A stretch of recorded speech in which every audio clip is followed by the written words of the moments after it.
સંઘવીના નેતૃત્વમાં આન બાન શાન સાથે તિરંગા યાત્રા નીકળી। વડોદરામાં રાજ્યના ગૃહમંત્રી હર્ષ સંઘવીના નેતૃત્વમાં આન બાન શાન સાથે તિરંગા યાત્રા નીકળી હતી। તિરંગા યાત્રા નવલખી ગ્રાઉન્ડથી નીકળીને ગાંધીનગર ગૃહ ખાતે પહોંચી હતી। ગાંધીનગર ગૃહ ખાતેની ગાંધીજીની પ્રતિમાને પુષ્પાંજલિ બાદ યાત્રાને પૂર્ણ કરવામાં આવી હતી। વડોદરામાં હજારોની સંખ્યામાં જનમેદનીને જોઈ ગૃહમંત્રીએ કહ્યું કે આખું શહેર ચારેય દિશામાં તમામને મળીને ભારત માતાની જયનો નારો લગાવ્યો હતો। વડોદરામાં આયોજિત તિરંગા યાત્રાના અંતમાં ગૃહમંત્રી હર્ષ સંઘવીએ મીડિયા જોડે વાત કરતા જણાવ્યું કે દેશના લોકપ્રિય પ્રધાનમંત્રી નરેન્દ્ર મોદીજીના આહવાન પર કાશ્મીરથી લઈને કન્યાકુમારી સુધી દેશના કરોડો દેશવાસીઓ સાથે મળીને હર ઘર તિરંગા અભિયાનને આગળ વધારી રહ્યા છે।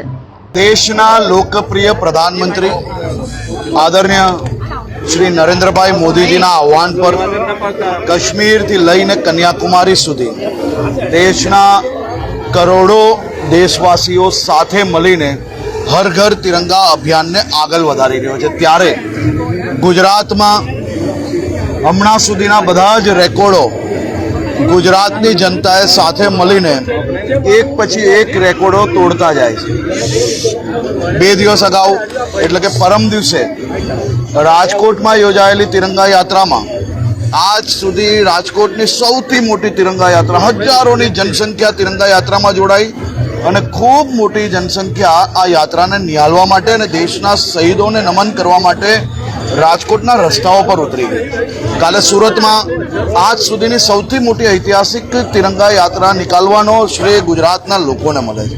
આજે વડોદરામાં આજ સુધીની વડોદરાની સૌથી મોટી તિરંગા યાત્રા નિકાલવામાં આવી।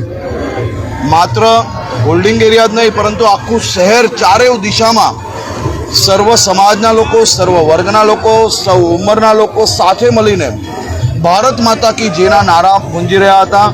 તિરંગા ચારેય તરફ લહેરાઈ રહ્યા હતા। દેશભક્તિના રંગમાં આજે આખું વડોદરા જાણે કે રંગાઈ ચૂક્યું છે।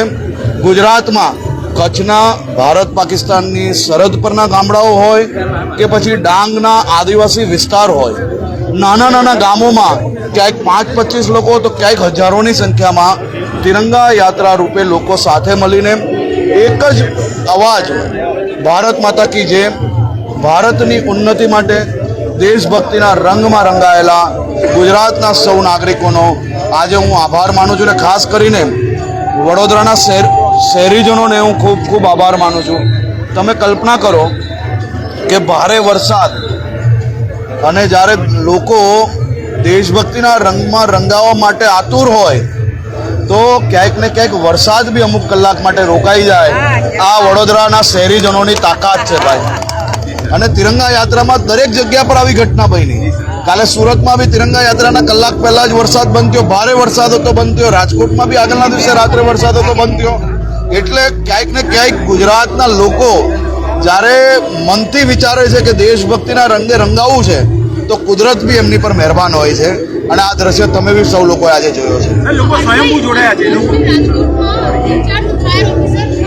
આ દેશભક્તિનો રંગ જ એવો છે એ રંગે રંગાવવા માટે કોઈ બસ અને ટેમ્પા ના મૂકવા પડે। આ દેશભક્તિનો રંગ છે અને નરેન્દ્રભાઈ મોદીએ જ્યારે આહવાન કર્યું હોય ત્યારે દેશના નાગરિકો આ જ રીતે સ્વયંભૂત જોડાતા હોય।